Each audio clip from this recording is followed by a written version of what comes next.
Hypatia, who was born around 350 to 370 AD, was the first well-documented female in the world of mathematics.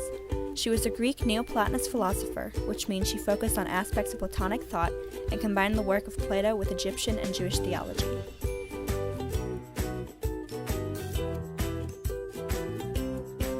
Growing up, Hypatia attended the Academy of Athens. This schooling encouraged logic and mathematical study as well as law in place of nature.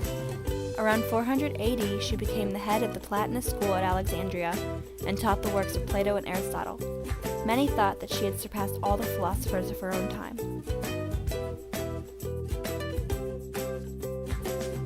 Most of her works were collaborative with her father Theon Alexandricus and ranged from including basic algebra to conics. Hypatia's most common research subject was the geometry of the conic sections.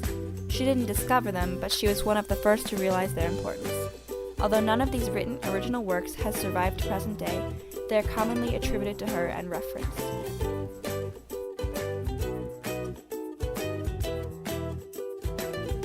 Hypatia also wrote about the work of an earlier mathematician, Diophantus, who is known as the father of algebra.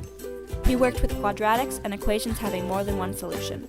Historians believe that Hypatia's writings provide us with the only surviving copy of his algebra, and some even believe she should be known as the mother of algebra because her work preserved and added to that of Diophantus. Her contributions to science are usually stated to include the charting of celestial bodies and the invention of the hydrometer, which was used to determine the relative density of liquids.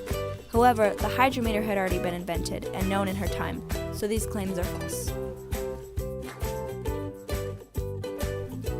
According to most sources, Hypatia was murdered by a Christian mob. She was accused of worsening a conflict between two prominent figures in Alexandria, the governor Orest and the bishop of Alexandria. Many people think her murder effectively marked the downfall of Alexandrian intellectual life.